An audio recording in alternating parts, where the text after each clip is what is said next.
Salut à tous, ici Mister Edu, et bienvenue dans cette 4e vidéo de Geologic, consacrée cette fois-ci aux roches métamorphiques. Encore une fois, il y a pas mal de choses à voir, mais rassurez-vous, on ne va pas trop rentrer dans les détails, donc c'est parti.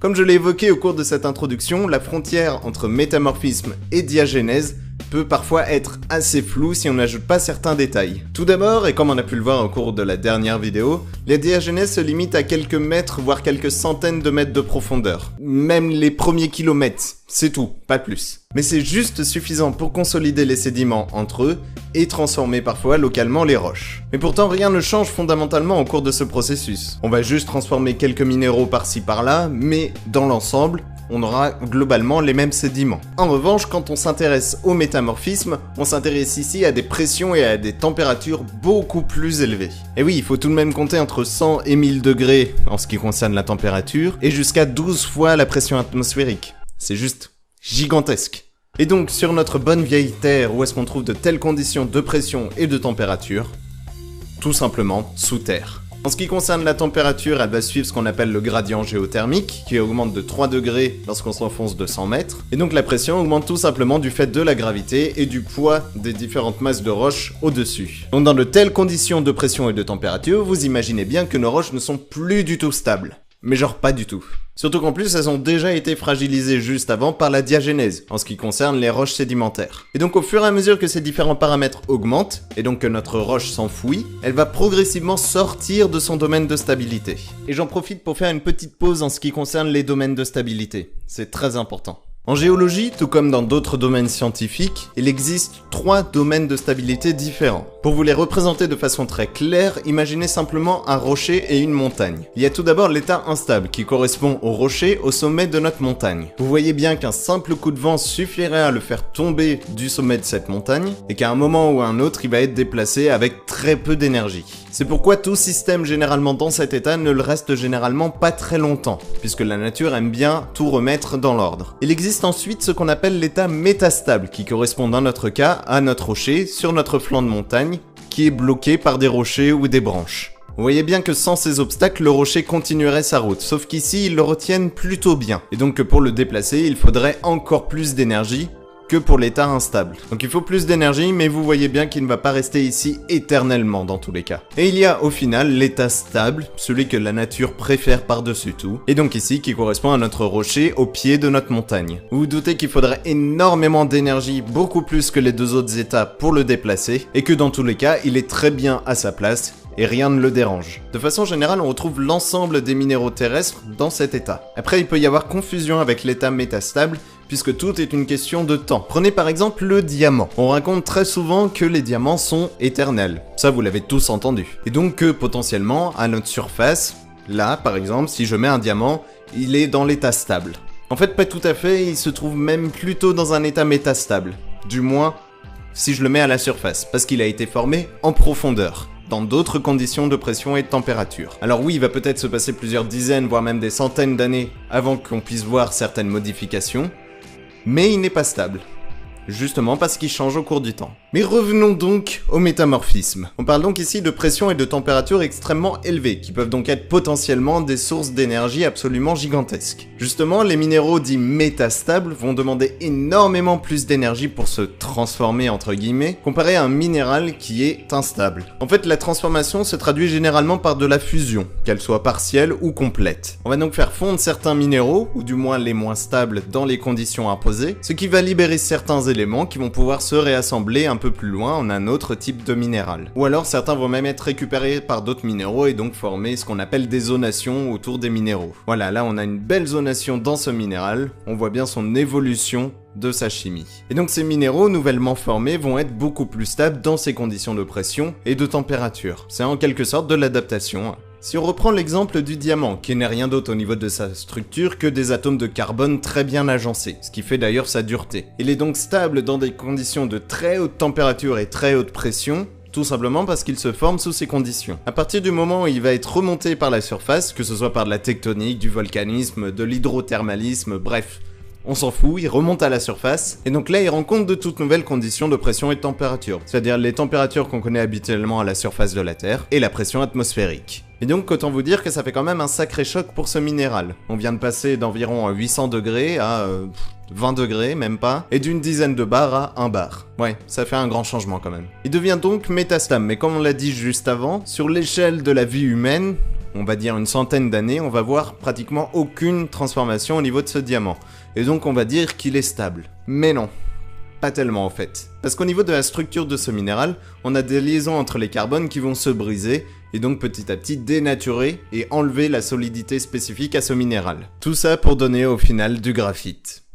Ouais, votre crayon de papier. Peut-être qu'avant il s'agissait d'un diamant qui vivait des jours heureux en profondeur, et puis un jour il a été remonté et séparé de sa famille, pour finalement terminer en votre crayon de papier. C'est la vie. Bon, pour voir de façon générale les domaines de stabilité de différents minéraux, on peut les représenter sous forme d'un graphique. Tout simplement, on va noter la pression en fonction de la température, ou parfois en fonction de la profondeur d'enfouissement, mais comme on l'a dit juste avant avec le gradient géothermique, on peut mettre l'un ou l'autre. Et donc grâce à cette représentation, si on observe certains minéraux dans une même roche, on va pouvoir en déduire son histoire métamorphique et donc remonter dans le temps comme ça. Tout ça pour au final pouvoir en déduire les pressions et les températures qu'elle a pu subir. Et donc potentiellement les différents endroits qu'elle a pu rencontrer. Ça peut aller extrêmement loin comme ça. Et donc si on retrace l'histoire métamorphique de différentes roches, on va pouvoir en déduire les différents types de métamorphismes. Il en existe même principalement 4. Le premier correspond à un métamorphisme sous-marin, avec des pressions et des températures vraiment très faibles, à la limite de la diagénèse au niveau des fonds marins. Il y a ensuite le métamorphisme de contact, avec une très faible pression, et qui a lieu lorsque les roches se trouvent en contact avec un magma, le long d'une chambre magmatique par exemple. Il y a ensuite le métamorphisme régional, avec des pressions et des températures moyennes, qui s'opèrent avec l'enfouissement graduel des roches, dans la continuité de la diagénèse en fait. Et enfin, il existe le métamorphisme d'impact, que l'on observe très rarement de nos jours, mais qui apparaît suite à un choc violent, par exemple lors de la chute d'une météorite. Ce choc va imposer soudainement des valeurs de pression et de température très élevées, mais pendant un très bref instant. Donc on ne va pas essentiellement observer la même série de roches en fonction de l'histoire qu'elle a subie. Elle permet notamment de nous en apprendre beaucoup plus sur son histoire, juste en observant les différents minéraux qui la composent. Je pourrais même aller plus loin en vous détaillant les transformations subies par les minéraux, tout comme leur orientation dans la roche, leur faciès également, et même les déformations au sein même des roches. Mais je pense que pour l'instant on va juste se contenter d'évoquer leurs petits noms. Je vous ai dit que n'importe quel type de roche peut être métamorphisé, qu'elle soit magmatique ou sédimentaire. Là aussi on va rencontrer des compositions chimiques totalement différentes selon l'origine des roches, et donc potentiellement obtenir des minéraux et donc des roches métamorphiques totalement différentes. Imaginez par exemple qu'on parte des roches sédimentaires. Si je prends l'exemple d'un calcaire, il va être métamorphisé en marbre. Et oui, dites-vous que tout le marbre que vous pouvez voir dans des monuments assez luxueux ne sont en fait à l'origine que du calcaire. Du calcaire tout bête. En revanche, si je prends un grès, autrement dit une roche de sable, ils vont plutôt donner ce qu'on appelle des quartzites, et donc comme leur nom l'indique, des roches principalement constituées de quartz. Il y a également le même phénomène avec les roches magmatiques. Si je prends les deux extrêmes, on commence par un basalte, il va tout d'abord se transformer en schiste, par simple réorientation et alignement des minéraux en formant ce qu'on appelle un litage, puis il va ensuite devenir une amphibolite, donc riche en amphiboles, et enfin une éclogite. Alors que si on prend l'exemple du granit, on va plutôt avoir tendance à former un gneiss, qui est une roche qui contient exactement les mêmes minéraux, mais juste réagencés, à quelques petits détails près, mais c'est globalement la même chose. Finalement, le métamorphisme c'est rien d'autre que de la diagénèse poussée à l'extrême, ce qui permet d'aller jusqu'à la fusion totale des minéraux, et même de mener à des recristallisations, là où la diagénèse se contentait simplement de petites transformations locales. Il est également très important de prendre en compte la stabilité des minéraux. Les moins stables dans ces nouvelles conditions de pression et de température vont avoir tendance à être fondus plus facilement pour former d'autres minéraux plus stables. Un bel exemple de métamorphisme en continu pourrait être lorsque deux plaques tectoniques se rencontrent. Et d'ailleurs, ça va me faire une très belle introduction pour ma prochaine vidéo. Donc du fait du problème de densité, l'une des deux va plonger. Je rentre pas dans les détails, hein. Donc l'une des deux va plonger l'une sous l'autre, et donc rencontrer potentiellement des conditions de pression et de température beaucoup plus élevées. Là où j'agite mes doigts. On va donc avoir des pressions et des températures différentes là où je me trouve. Par exemple, ici, j'ai des pressions et des températures très peu élevées, comparé à ici, où les conditions de pression et de température sont absolument extrêmes. Et donc cette série correspond en fait à celle que je vous ai donnée avec l'exemple du basalte, il y a quelques minutes. Basalte, schiste, amphibolite et clogite. C'est aussi simple que ça. On a donc une belle évolution minérale avec la température et la pression qui augmentent de plus en plus avec la profondeur, qui va même jusqu'à atteindre les roches du manteau terrestre, qu'on appelle les péridotites, ce qui va entraîner une fusion partielle de ces roches et donc former un nouveau magma. Et donc là, je pense qu'on vient de boucler notre cycle des roches qu'on a entamé il y a déjà 3 épisodes. Ainsi s'achève donc cette 4e vidéo de géologique. J'espère qu'elle vous a plu et surtout n'oubliez pas qu'il ne s'agit ici que d'un très court aperçu de ce qui peut exister au niveau du métamorphisme. Il y a bien sûr plein de choses que je n'ai pas évoquées et donc si vous voulez plus de détails ou si vous êtes simplement curieux, n'oubliez pas de laisser un petit commentaire juste en dessous de cette vidéo et j'y répondrai avec grand plaisir. Vous pouvez également partager cette vidéo.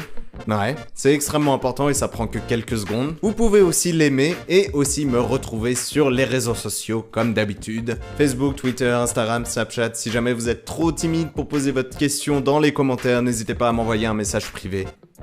Y a vraiment pas de souci. En tous les cas, tous les liens sont dans la description. Nous, on se retrouve très bientôt dans une toute autre vidéo, j'espère, et dans la 5e vidéo de géologique qui portera sur les plaques tectoniques. Là aussi, il y aura pas mal de choses à dire, donc je me remets au boulot. D'ici là, portez-vous bien, restez curieux, et salut à tous.